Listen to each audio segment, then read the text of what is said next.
that make everyday living so much easier. From washers, dryers, refrigerators, microwave ovens, cooking products, to air cons, air purifiers, and dishwashers. Whirlpool, sensing what matters today. Making your world a little easier.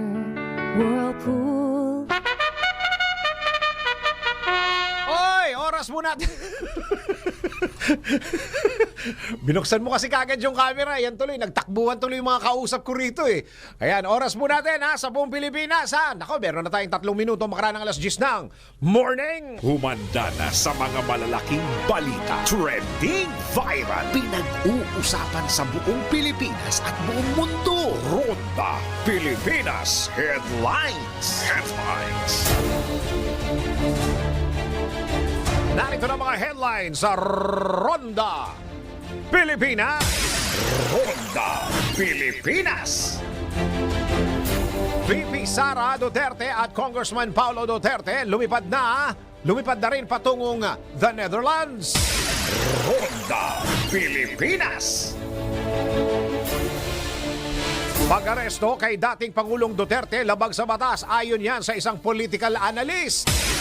Ronda Pilipinas. Pagbaba ng presyo ng karneng baboy sa mga supermarket, target ng Department of Agriculture. Ronda Pilipinas. Balita mula sa ibayong dagat, 10 katao patay sa pag-atake ng rebeldeng grupo sa Pakistan. Ronda Pilipinas. Battle of the Best. Cone at Reyes. Mga coaches ito, no? Coach Cone at Coach Reyes magtutuo sa PBA Finals. Ronda Pilipinas. Iinit din ba ang ulo mo sa taas ng sikat ng araw at maalinsangang hangin ngayong araw? Alamin natin mamaya sa live weather report ni Gia Rafael. Ronda Pilipinas. At Liza Soberano, napilitan lang siyang mag-artista daw dahil sa hirap ng buhay nila. Ha? Ronda Pilipinas. Ay nako, pabayang laundry shop. Bakit pabaya? Sinuot yung pinalaba mo? Sinuot? Ha? Nako, alamin natin ang kabarusahan sa NBI. Nako, bawal ito. Ronda Pilipinas. Matinding init ng panahon, nakakaapekto nga ba sa size ng itlog? Alamin natin kung nakakaapekto mo ang tindi ng init ng panahon sa size ng itlog, ha? Mamaya, let's prove it! Ronda Pilipinas. Ay, nako, at mamaya kami nagtatanong ha, si Luke Espiritu ha, muling tatakbo sa Senado para ipagpatuloy ang kanyang advokasya na ipaglaban daw ang karapatan ng mga manggagawa. May nagtatanong at naiparating na nga daw ba ng samahang maninindang dalawa ha? Naiparating na nga ba ang samahan ng mga maninindang Pilipino kanilang plataforma upang iangat ang sektor ng vendors sa Nueva Ecija? Alamin natin mamaya sa isa na namang si Yasat Presents DWIZ Track Record Report. Ronda Pilipinas. Ang mga malalaking mga balita, ang mga matitinding mga pinag-uusapan, ang mga maiinit at pinagtatalunang mga issue. Lahat hagip, lahat malalaman. Hindi lang sa buong Metro at Mega Manila. Kasama na ang buong Pilipinas. Hahagupit na ang mga malalaking issue sa Ronda Pilipinas. Live na live sa DWIZ AM Metro at Mega Manila. Naka-live din sa DWIZ News FM Regional Stations. Naka-live din sa Radyo Ronda AM Radio sa Pilipinas. Live ding mapapanood sa Aliw 23 Free TV. At naka-live din sa lahat ng DWIZ Digital News accounts, Facebook, YouTube at DWIZ News website. Ronda Pilipinas. Wala nang mahuhuli sa balita. Wala nang maiiwanang issue na hindi mo alam. Ngayon, updated ka na sa Ronda Pilipinas. Kasama si Dennis Antenor Jr. Ronda Pilipinas.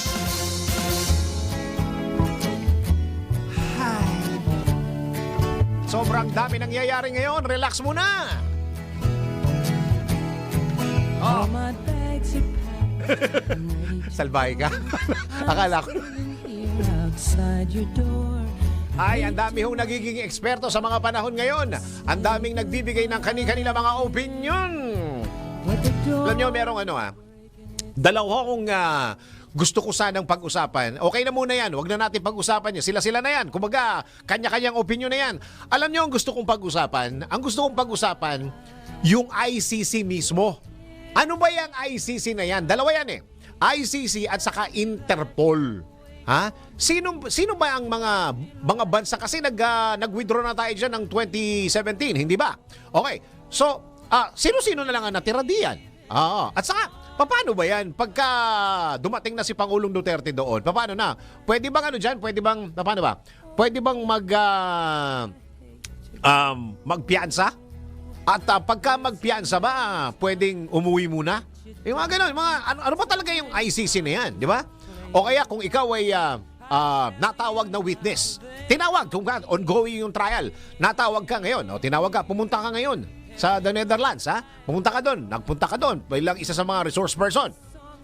Nung umuwi ka na, may naisip na naman na may tatanong sa'yo, babalik ka na naman ba? Di ba? Di ba? Ano ba talaga yung ICC niya? Kapag ganyan ang mga kaso, ha? Kasi ang lawak nung crimes against humanity, parang ang lawak di ba? So, ano yung paano tatakbo yung paano ba tatakbo yung trial? Yung bang ICC may sarili silang yung kapag nagdesisyon ng ICC, final na ba talaga yan? Saan pwedeng mag-apila? Ayan. Meron ba silang tinatawag na sariling Supreme Court? Ayan, 'di ba? So, paano bang yan? Kunyari, ngayon, lalo yung kagabi. Anong oras lumipad? 11 something, no? Lumipad yung eroplano. Yung eroplano na yun, sino gumastos doon? Ha? Sa ICC din ba yun? Ayan. Kung tayo ang gumastos yan, pwede ba reimburse natin yan? Siyempre, di ba, kung gastos natin. Hindi ba? Kasi maliho yung sinasabi ng iba na at tayo po'y sumunod dahil tayo po'y miyembro ng Interpol at hindi tayo miyembro ng ICC. Oo. Ang pagsunod natin o ang pag-cooperate natin ay through Interpol. Dahil doon, pinanood nyo ba yung speech ni PBBM kagabi? Di ba, parang ang nakafocus doon sa Interpol, hindi ICC. Di ba? Puntahan muna natin yung ICC. Sino ngayon ang bumubuo niya? Sino-sino mga nandyan? Sino naglagay sa kanila dyan? Sino? May sweldo ba sila? Alam niyo, gusto ko talaga malaman kung sino-sino talaga ang mga abogado, mga huwes dyan, mga judge dyan. Sino-sino at saka sino naglagay sa kanila. Kaya mas maganda may makausap tayong isang eksperto para tayo'y maliwanagan. Kasi parang maraming panahon nating maririnig yung ICC sa mga panahon na ito. Might as well pag-usapan natin, ha? Magandang araw, Pilipinas. Ito ang Ronda Pilipinas. Live na tayo sa DWIZ 882, Metro Mega Manila. And of course, live din tayo sa DWIZ News FM regional stations. And of course, sa Radyo Ronda. And of course, sa lahat ng mga ginagawang radyo, kanilang mga TV, Aliw Channel 23 at DWIZ News TV. Ako ang iyong magiging tagapagbalita. Ako si Dennis. Dennis Antenor Jr. Ronda Pilipinas. Sa detalye ng mga balita, lumipad na patungong Netherlands sina Vice President Sara Duterte at Davao City 1st District Representative Paulo Duterte upang sundan ang inarestong ama na si dating Pangulong Rodrigo Duterte. Matatanda ang sinabi ni VP Sara na meron na silang nakakasang arrangement sa mga abogado ng dating Pangulo at magkikita-kita sila sa nabanggit na bansa upang pag-usapan ang susunod na hakbang. Hindi rin ikinatuwa ng pangalawang Pangulo ang pagsuko ng pamahalaan sa kanyang ama. Nanindigan naman mismo si Pangulong Ferdinand Marcos Jr. na nasunod ang proseso ng pag-aresto at walang anumang paglabag. Arangkada Ronda Pilipinas. Madaling araw yun. Samantala, labag sa batas ang ginawang pag-aresto kay dating Pangulong Rodrigo Duterte. Ito ang iningit ni political analyst Professor Froilan Calilong kasunod ng pag-aresto sa dating Pangulo dahil sa kasong crime against humanity kaugnay ng war on drugs ng nakalipas na administrasyon sa panayam ng WIZ, sinabi ni Professor Calilong na mali ang ginawang pagsunod ng gobyerno ng Pilipinas sa Interpol dahil dapat masunod pa rin ang batas ng Pilipinas. Kahit sa anong bansa na lang po pwede silang magpakuha, magpaaresto ng hindi dumadaan do sa judicial proceeding ng bansa na yon. So definitely it's a blatant disrespect to the functional or functioning institutions ng isang bansa kung mayroon basta-basta silang ipapaaresto, no. So the arrest should have been done in the right manner. I mean, dapat may nasunod na reglamento. Yun yung medyo mali dito, no. Hindi natin nasatisfy yung tamang proseso. Pinayaw naman ng political analyst ng legal team ni dating Pangulong Duterte na ihanda ang mga dokumento at testimonya na nagpapatunay na wala itong kinalaman sa madugong war on drugs. Mahalaga na maiprepara ng legal team natin, ni Pangulong Duterte, yung mga dokumento, material, hard evidences, and even testimonies na magpapatunay na wala siyang kinalaman dito sa alleged bloody war on drugs, no? Saka pagka nandun na sa ICC, sino mga abogado ang pwedeng magtanggol sa kanya? At saka kailangan ba ng accreditation ng mga Pilipino? Sino-sino ngayon ang mga abogado? Si Attorney Harry Roque. International lawyer yan di ba? International law expert yan Yan po ang tinig ni political analyst na Professor Froilan Calilong sa panayam ng DWIZ. Si Dennis Antenor Jr. Ronda, Pilipinas. At ngayon tanggap po tayo ng isang report. Treatment kay former President Duterte habang nasa biyahe papuntang the Netherlands. Binatikos. Sino ang bumatikos? Alamin natin mula kay Patrol 24, June Samson. Kuyang June, go! Kuyang Malma ang anak mismo ni dating Pangulong Rodrigo Duterte na si Titi Duterte dahil sa naranasang pagtrato ng mga otoridad sa kanyang ama habang nasa biyahe kagabi patungo sa the Netherlands. Kinwestiyon niya kung bakit sandwich lang ang itinakain sa dating Pangulo, gayong mahigit 8 oras niya ang biyahe o haba ng biyahe. Samantala, nakalapag na sa Al Maktoum International Airport sa Dubai, United Arab Emirates, kaninang alas 8:04 umaga, oras dito sa Pilipinas, yung eroplanong sinakyan ng dating Pangulo. Mula naman sa Dubai ay lilipad muli ang Learjet na sinakyan ng dating Pangulo patungo na sa Amsterdam sa the Netherlands. At Roll 24, June Samson. Kuyang June. Kuya. Di ba meron bang may petisyon na gagawin si Atty. Panelo ngayong umaga kasama si Katie? Merong advisory ang kampo ni Atty. Salvador Panelo. Oo. Alas 8:30 umano sila dadating dito sa Korte Suprema. Kaya napakaraming mamamahayag yung nakaantabay ngayon dito sa kanilang pagdating. At sila'y maghahain ng petition for habeas corpus. Ibig sabihin ay hihilingin sa mataas na hukuman na ilantad o ilabas ang isang personalidad at ito ngay sa katauhan ni dating Pangulong Duterte. Kanilang hihilingin na atasan ng Korte Suprema ang Marcos administration na gumawa ng pamamaraan para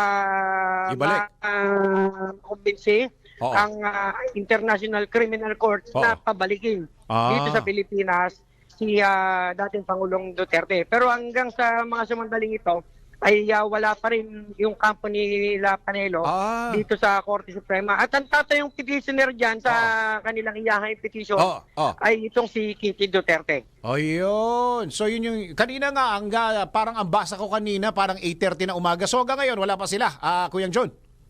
Wala pa rin, Kuyang Dennis. Nakatabay nga yung mga kasama natin sa pamamahayag.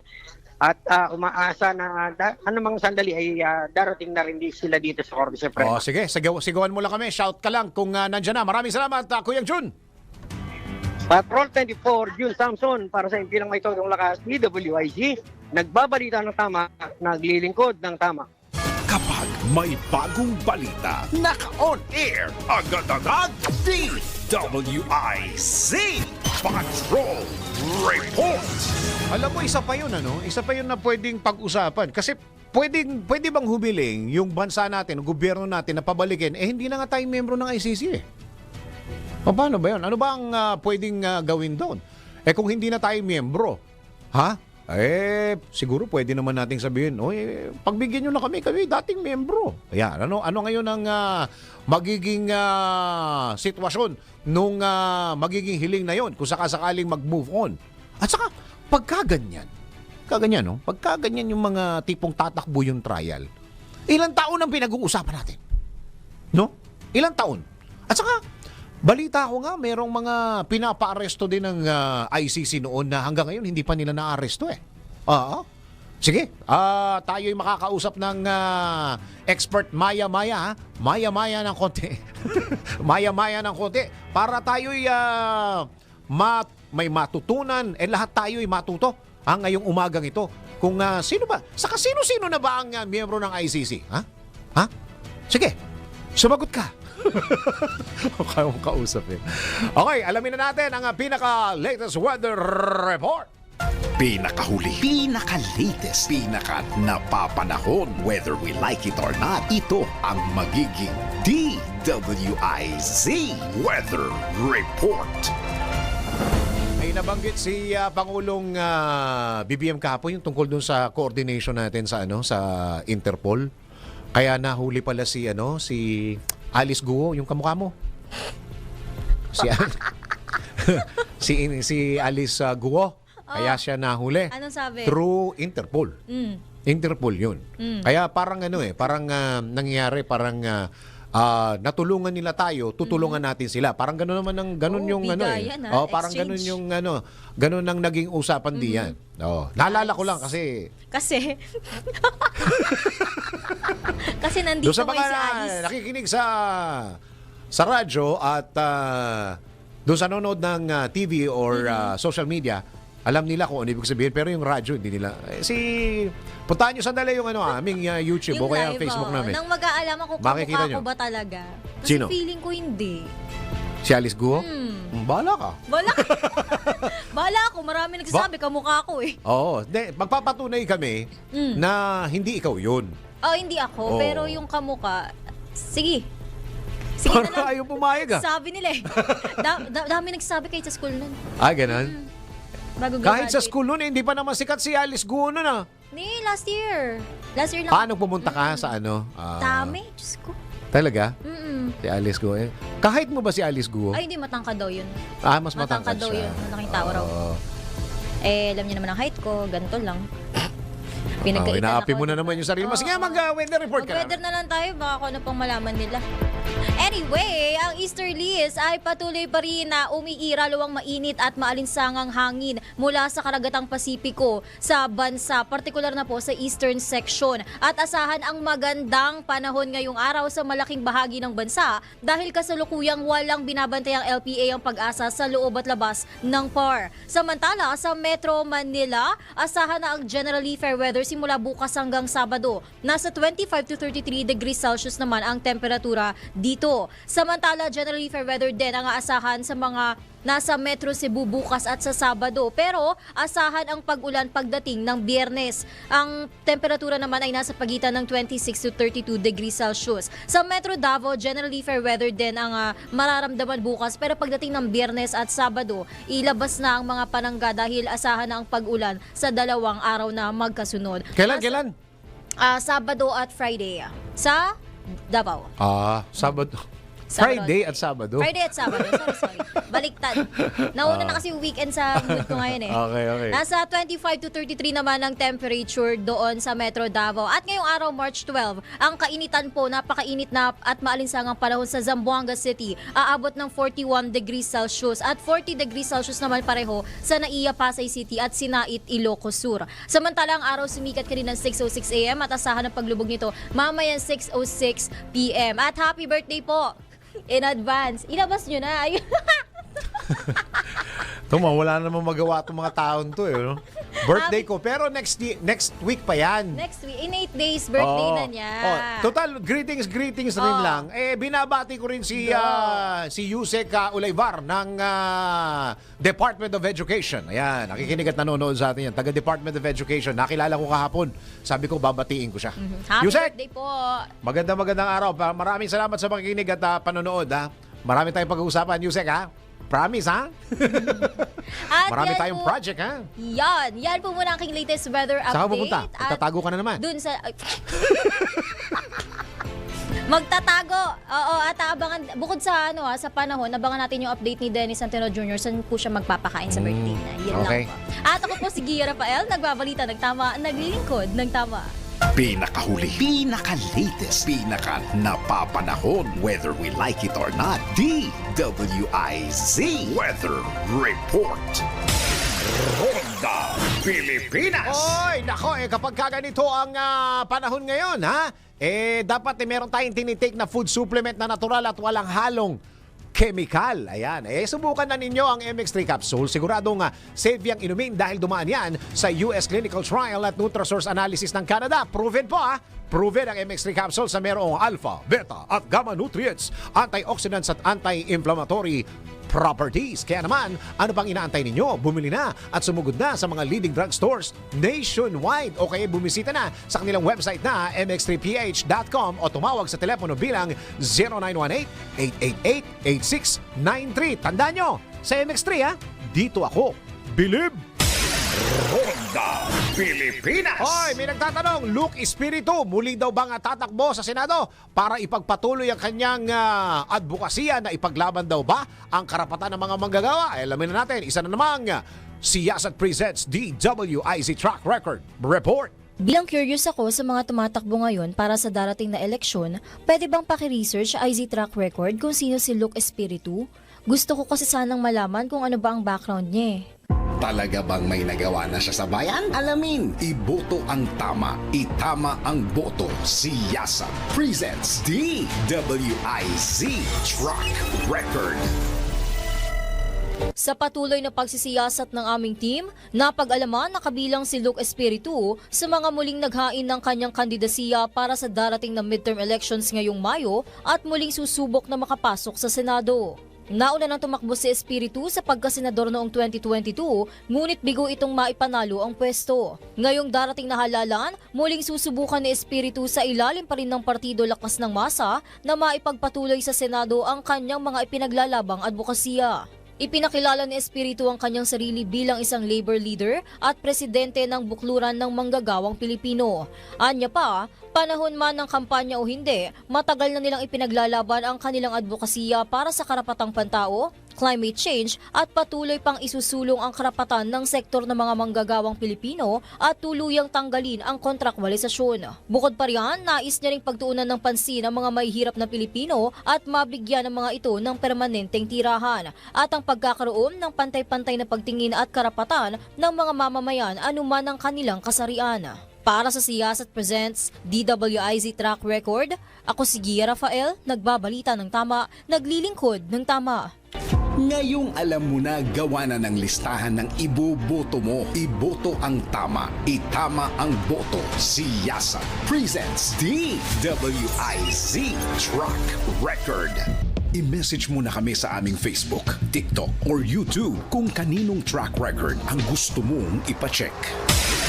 Ronda Pilipinas! Ronda Pilipinas! Oy! Ano yan? Miyerkules, no? Tama, Miyerkules. Midweek. Baka kayo nasa kalagitnaan ng mga ginagawa ninyo, yung mga trabaho ninyo, yung mga negosyo ninyo. Pagkatapos mainit pa panahon, ha? Dahil sa mga heat index na yan, ha?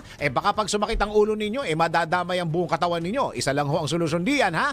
Mag-Herbalaya Liniment Oil na po kayo. Dahil sa Herbalaya Liniment Oil ay siguradong ginawa agad ang mararamdaman ninyo. Malaking tulong ho yan, Kinilala yan sila ng Asia Pacific Awards Council, Q-Asia National Product Quality Excellence Award at Elite Business Award na siyang patunay na dekalidad talaga ang Herbalaya. Kaya hindi na huuso ngayon sa mga madlang people ang nagtitiis-tiis ng mga sakit na yan. Oo, hindi na uso ang mga martir-martir sa Herbalaya Liniment Oil.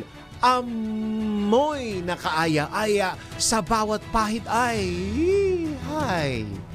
ginhawa. Ronda Pilipinas. Teka muna, meron tayong flash report. DWIZ Flash Report. Ando na. Dumating na daw po ang dating presidential spokesperson na Salvador Panelo. Dumating na sa Korte Suprema. Report mula kay Patrol 24, June Samson. Kuyang June, nandiyan na ba? Kuyang Dennis, alas 11:30 yung advisory pero alas 10:30 nang dumating dito sa Korte Suprema si dating Chief Presidential Legal Counsel Attorney Sal Panelo. Kasama niya yung kanyang anak na si Attorney Salvador Paulo Panelo Jr. Sila'y formal nang nakapaghain ng petition for habeas corpus. Napakabilis lamang nung naging proseso. Pagka-receive nung mga dokumento sa docket section at napirmahan, ay agad silang pinalabas ng mga Supreme Court personnel. Dito na sila ngayon sa harapan sa may logo, Kuyang Dennis, ng Supreme Court at nagpapa-ambush interview o photo op. Kasama ba si Katie? Mamamahayag. Oo. Itong yung anak? kanilang habeas corpus ay kaugnay doon sa ginawang pag-aresto kay dating Pangulong Duterte.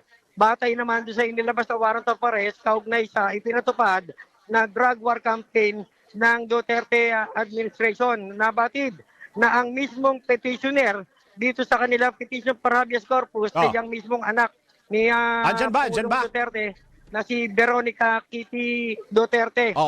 At kanina sinasabi ni Atty. Panelo na ang aresto sa dating Pangulo ay illegal daw dahil ang ICC o yung International Criminal Court ay wala ng jurisdiction sa Pilipinas matapos na mag-withdraw ang ating bansa noong pang 2018.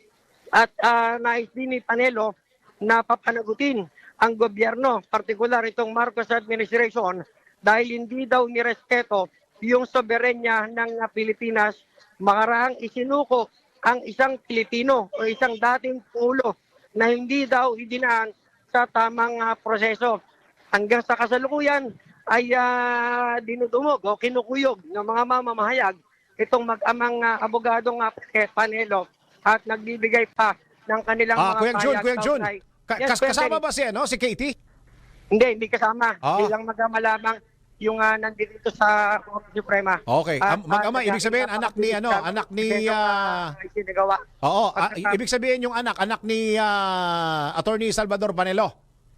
Si Paulo Panelo Jr. Panelo, Jr. Okay. Maraming salamat, Kuyang Jun.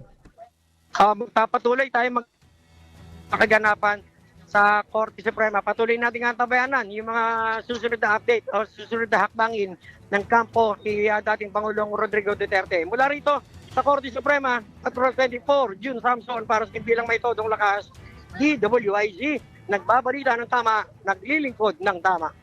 Kapag may bagong balita, naka-on air, agad-agad, DWIZ Patrol Report. Okay, tuloy-tuloy po mga balita at impormasyon sa Ronda Pilipinas. Kanina yung bago magsimula yung ating programa, gusto natin tutukan kung ano talaga itong ICC na ito. Dahil palagay ko sa mga darating na linggo, baka umabot pa ito ng buwan, mapofocus tayo dito sa ICC. Sino ba? Ano ba ang ICC? Bakit ba tayo nag-withdraw dyan? Sino ba ang mga miyembro dyan? Ano bang mga kaso ang inilalapit diyan? Pagka tumakbo na yung kaso ni dating Pangulong Duterte, gaano ba kahaba ang itatakbo niyan? Oo. Or kapag medyo sabihin natin na medyo sabihin nating tanong na natin, nasa linya na pala, IBP National President Attorney Domingo Cayos. Attorney, magandang araw po. Good morning. Magandang umaga sa nakikinig sa inyo. Opo, tayo din po ay naka-live sa Aliw Channel 23. Attorney, kailan ho ba na-establish itong ICC? Anong taon po? But matagal na ho yung ICC. Opo. Pero tayo ay sumali dyan Opo. by ratification of Senate. Pinirmahan ng ating presidente Opo. yung treaty at rinatify ng Senado nung panahon ho ni Pangulong Noynoy Aquino.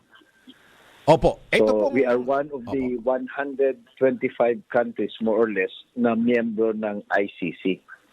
Wow, 100 plus pala. Pero yung mismong ICC po, kailan po sila, kailan ho sila nagsimula? Ano hong taon na sila'y nagsama-sama at itayo po itong ICC, attorney? Well, ang precursor ng ICC, nagsimula ho yan after World War II.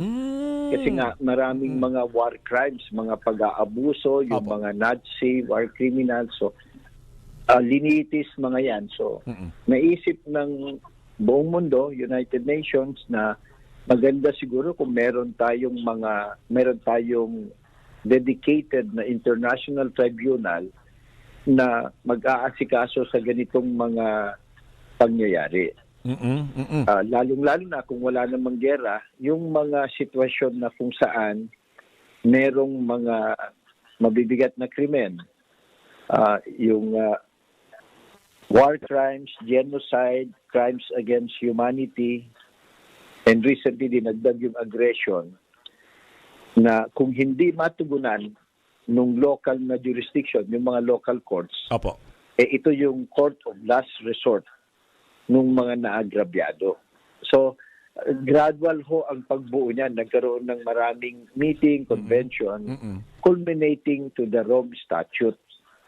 1980s pa ho ata yan. And then, yung mga members ng United Nations, mga republika, mga bansa, sumasang-ayon sila dito sa treaty pamamagitan ng pagpirma ng kanilang presidente o yung pinakamataas na opisyal. And in our case, ratification ng Senado. Nangyari ho yung ratification ng Senado nung termino ni President Aquino. Yun. Okay. So, kailan ho pumapasok ang isang ICC sa isang bansa? Dalawa ho ang requirements. Opo. Ang ICC, hindi naman niya papatulan lahat ng kaso. Oo, marami yun. Oo, kasi nga, dapat naman yung bawat bansa may sariling local criminal court system. Oo, tama. Kaya nating bansa, meron tayo sarili. Pumapasok lang ng ICC, dalawang bagay dapat nandyan. Number one, yung kaso is genocide, crimes against humanity, war crimes o kaya aggression. Okay. Ngayon, kahit o yan yung mga kaso, kung kaya namang litisin, investigahin, litisin at panagutin yung mga suspect dun sa individual countries, hindi yan papasok. Yan yung tinatawag na complementarity. Papasok lang ang ICC kung maipapakita na dun sa bansa ng complainant, hindi iniimbestigahan ito, hindi seryoso ang gobyerno, hindi niya kaya. Yung tinatawag nilang unwilling or unable to seriously prosecute yung mga pinagsususpetsahan. Ganun ho ang nangyari sa atin. Kahit ho sabihin natin, attorney, na may finality na, may sabihin dito sa Pilipinas, meron ng desisyon ang Korte Suprema, kung hindi mo naman type, pwede ka bang pumunta sa ICC, attorney? Hindi ho naman. Kasi nga, kung gumagana naman, halimbawa, yung mga, halimbawa, yung diretso na natin, yung mga biktima ng tokhang. Opo. Tokhang, ibig sabihin, suspect ka lang, pinatay ka na, hindi ka na kinasuhan, hindi na nag-hain ng ebidensya, hindi ka pinagbigyan ng pagkakataong sumagot at depensa ng sarili mo sa korte. Pinatay ka na lang. So, kung yan naman, sana ay naimbestigahan ng kapulisan, kinasuhan yung pinagsususpetsahan at nalilitis, hindi papasok ang ICC kasi nga wala yung tinatawag na complementarity. Kumbaga, pumapasok lang ho sila kung hindi ginagawa o hindi nagagawa ng gobyerno yung paglilitis dun sa mga pinagsususpetsahan. So, kung gumagana naman hanggang sa Supreme Court na na aasikaso yan, na didesisyonan, igagalang yan ng ICC. Hindi naman niya pwedeng papalitan o kaya uunahan yung ating mga korte. So, ang pagpapatunay po na hindi gumagalaw ang kaso, yung magsasampa ng reklamo. Oho, yung kasi 'di ba, ang sabi ng PNP 6,000 yung nanlaban, yung sinasabi nila na legitimate self-defense daw. Sabi ng CHR at iba pang simbahan at iba pa, baka umabot na yung 30,000. Pero kung titignan mo yung nakasuhan, lubang kukonti. Yung kapulisan, imbes na i-encourage na magsampa ng kaso, tulungan yung mga namatayan, kung minsan sila pa ang nananakot sa kanila. So dahil sa ganitong pangyayari at sobrang napakarami na, naisipan tuloy ng mga biktima ng tokhang pumunta sa ICC at mukhang nakumbinsi nila dahil na rin sa mga public pronouncements ng dating Pangulo at yung sinasabi ng mga kapulisan noon, yung may premyo ka pa kung makapatay ka, tapos sasabihin, pag nakapatay kayo, ipapardon ko kayo, akong bahala, akong sagot ko kayo. Mga ganun ho. Bigyan nyo sila, buyuin nyo silang lumaban para may rason kayong patayin sila. Hindi ho kasi self-defense yung ganyan. Attorney, puntaan lang po natin yung proseso. Ano po? Pagdating ho ni dating Pangulong Duterte doon po sa The Hague, sa Netherlands, yun ho bang trial ay magsisimula agad? Hindi pa ho. Okay. Kasi pagdating ho doon, kagaya din ng ating criminal justice system, paunahan siya dun sa mga paratang. Tapos tatanungin niya, guilty ho ba o not guilty? Anong sagot nyo dito? Kung minsan yung mga nakakasun sa ICC, inaamin na lang nila, tapos na ang kwento, mahatulan sila. Malamang sasabihin niya, hindi guilty. Pero sinasabi naman niya, sagot niya, siya ang sasagot. So, hindi natin alam. Okay, so, pagkatapos niyan, bibigyan siya ng pagkakataon na sagutin yung mga paratang. Pagkatapos niyang sumagot, may pre-trial din sila.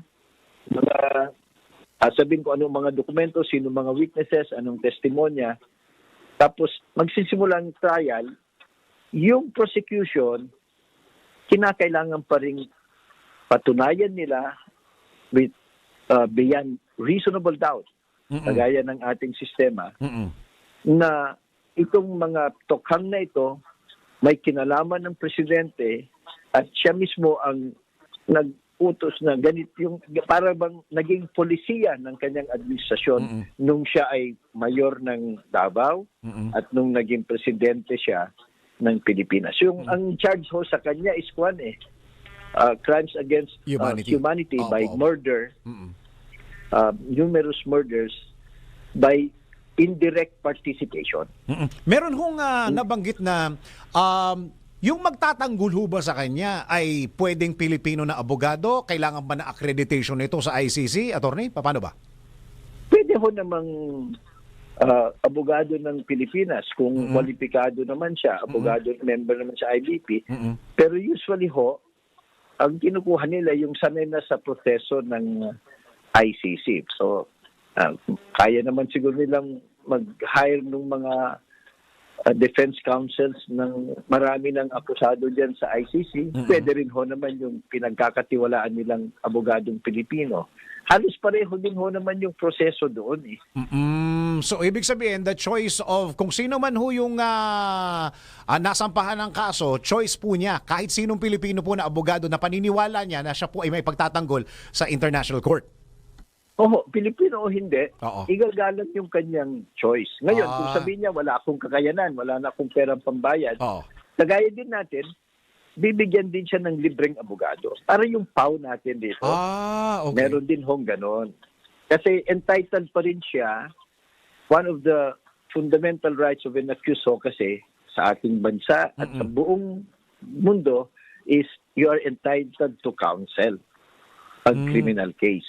Kaya bibigyan siya ng counsel kung hindi niya kayang kumuha ng sarili niyang counsel. Oo nga, no? Parang PAW, attorney. Ganun din ho. Kasi crucial ho kasi sa criminal case na meron talagang gumagabay sa'yo na abogado kasi Well, at sabagay, abogado naman siya, magaling naman siyang fiscal, edi pwede rin ho namang siya mismo ang mag-aabogado sa sarili niya. Tapos po, ang yung magbabayad dun sa abogado, ICC na mismo kasi sila nag-provide. Kung sasabihin niyang wala siyang perang pambayad ng abogado, hindi niya kayang kumuha ng sariling abogado. Pero baka mahirap maniwala yung korte sa kanya. Opo. Yun ho bang, ito yung kanina, yung sinasabi ko at the start of the program, pwede ho ba siyang humingi ng bail diyan, attorney? Bail? Pwede rin ho. Kaya lang, dahil ito hong charge sa kanya is mabigat multiple murders, di ba? Opo. Baka ho, hindi automatic yon. Kagaya ng ating bansa, kung ang paratang sa iyo is punishable by less than life imprisonment or death, you're entitled to bail as a matter of right. And dun ho naman, hindi automatic na you're entitled to bail. Kailangan kumbinsin mo ng korte na mahina yung ebidensya ng prosecution o kaya pag binigyan ka ng pansamantalang kalayaan habang dinidinig yung kaso, yung bang bail, temporary liberty, hindi ka tatakas. Oo. yun. Ibig sabihin, attorney, hindi tatakas, dapat nandun siya sa dahig. Pag may hearing, nandun ka. Hindi naman siguro nandun ka kaagad, palagi, but usually yung hearing ng mga yan, hindi kagaya natin na abutin ng siyam-siyam. Tuloy-tuloy yan. Okay. Naku, wala na ho kung masyadong oras. Isingit ko lang ho ito. Naku, sana mag-part 2, mag-part 3 po tayo. Usually ho, pagka ganito mga kaso, attorney, gaano kahaba po ito na tatakbo? Well, depende ho yan sa dami ng complainants at saka sa mga depensa. Opo. Diba? So, kasi pagbibigyan lahat So, dito medyo marami rin ho kasi yung mga complainants. So, baka abutin ng mahaba-haba ito. Yung iba hong mga nahatulan na, isa, dalawa lang yung murder, kaya mabilis. Ito kasi marami yung complainant. So, hindi ho natin alam kung idadrop yung ibang kaso o kaya lahat talaga lilitisin. Opo, isingit ko lang po itong medyo tama itong tanong ng aking kaibigan. Yun ho bang health ng dating Pangulo ay pwedeng ma-consider? Well, i-consider ho yan at pag nandun ho siya, obligasyon ho naman ng korte na kung nanganganib ang kanyang ipapadoktor siya doon. Pero hindi ho yan yung rason para hindi ituloy ang kaso. Ipapagamot siya. Bibigyan siya ng adequate medical attention. Karapatan niya yon, obligasyon ng ICC. Pangangalagaan ng kanyang security at well-being, health well-being. Pero hindi ho rason para i-dismiss ang kaso o kaya hindi itutuloy. Okay. Ito, last na po. Promise, attorney. Attorney, yung hubang desisyon ng ICC ay final na po. Saan ho ba pwedeng i-apila yan? Parang dito sa atin, may Korte Suprema pa po bang pwedeng apilahan o final na po talaga? Yung hong decision ng isang division doon, yung chambers ang tawag, pwede ho naman, meron silang appeal process. Pero ICC pa rin ho yun. Sila pa rin? Kasi ho yung ICC, gaya din ng Supreme Court, may division, di ba? Kung hindi ka kumpirmado dun sa decision ng isang division, i-appeal mo en banc. Meron din ho silang similar, not the same, but similar process. Pero hanggang sa ICC, wala na hong ibang korte na pupuntahan. So parang sila pa rin, attorney? Sila pa rin. Siguro ho, magdadagdag lang ng mga quest o kaya sa buong ICC and bank. Marami ho kasing division yan Ayun. Okay, attorney. Naku, marami pa akong question dito. 8 pa to, 9 na to. Pero hingi na lang ako ng part 2. Maraming salamat po sa oras po ninyo, Attorney Domingo Cayosa. Maraming salamat. Good morning po sa lahat. Good morning po, IBP National President Attorney Domingo Cayosa. Ronda Dennis Antenor Jr. Ronda Pilipinas. Ay, parang na-miss ko yun. Na-miss ko yun. Yung 1, 4, 3, I love you, D1. Parang na-miss ko yan. Di ba, pagka may mga jingle kasi na kahit na ano yan, kahit na kandidato, pagka naririnig mo, di ba masarap pa? 1, 4, 3. Well, gamitin nyo ng pangligaw yan. 1, 4, 3. Ganda lang ng number ng diwa, no? Kasi 1, 4, 3, I love you. Hoy, alam ba ninyo ngayong Marso, magaganap na ang pinakamaningning na gabi ng Bingo Plus? Ito ang Bingo Plus Night 2025. Excited na ba kayo? Excited na ang lahat dahil makikiselebrate sa atin ang mga brightest stars ng bansa. Rak-rakan kasama ang parokya ni Edgar, Stephen Speaks, at may exciting appearance and performances ang iyong mga paboritong artist tulad na Jackie Gonzaga, Jack Roberto, Patrick Quiros, Angeline Quinto, Sam YG, Zephanie, ano na yan? KJR ba yan? Tilvig. Ayan. Nicole Cordobes at si Empoy. Hindi buwang Bingo Plus Night kung wala ang ating mga celebrity endorsers. Abangan ang nag-iisang Papa P, Piolo Pascual at ang Chinita Princess na si Kim Chu. Pasabog, di ba? Mas ankabol-gabol ang Bingo Plus Night 2025 dahil makakasama natin ang phenomenal box office star si Meme Vice Ganda. Bingo Night Plus Night. Bingo Plus Night. Bingo Plus Night. Bingo Plus Night will happen kailan? March 27, 2025. Live on Bingo Plus app and website. Akala nyo tapos na? Hindi pa po.